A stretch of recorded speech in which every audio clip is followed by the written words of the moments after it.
First at 10 tonight, a decorated former basketball player returns to his home in NEPA today, not to play, but to coach. Good evening, I'm Raylan Lee. Scranton Native Gerry McNamara took to the court at the Mohegan Sun Arena at Casey Plaza as Siena men's basketball team's head coach ready to take on Bucknell University. Fox 56's Sam Durante joins us live tonight. Sam, how was the crowd at the game?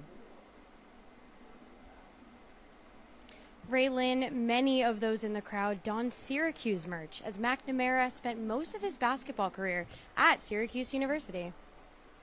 Northeast Pennsylvania means a lot to him. As he's said in other interviews, these people are the ones who helped raise him. And I think you're going to see a lot of them at the game here tonight. Gerry McNamara started his career playing basketball for Bishop Hannon High School, now named Holy Cross, in Scranton, and he holds the school's scoring record. When Gerry was at Bishop Hannon, I played at Mid-Valley, and I had played against him. He was a lot better than I was, but I was on the court with him. So.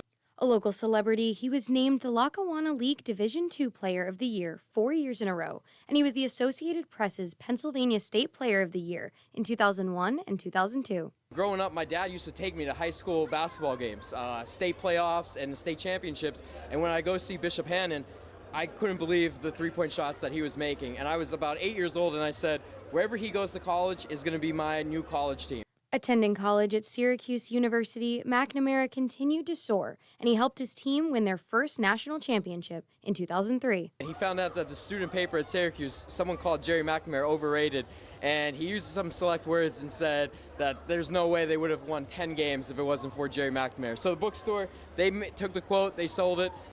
After graduating Syracuse, McNamara returned to the team as staff, where he'd remain for 15 years until joining Siena as the head coach this year. Gerry's somebody who obviously a lot of people know about him, not just in New York and Pennsylvania, but nationally. He's really injected a lot of excitement into our program, into our fan base, and couldn't be happier to have him leading our program right now. Returning to an area he once called home, the famed coach led his team against Bucknell University, surrounded by friends, family, and lifelong fans. There's going to be a lot of people here from both Wilkes-Barre to Scranton area, I'm sure, to honor him tonight. He sure gave us a lot of thrills over the years.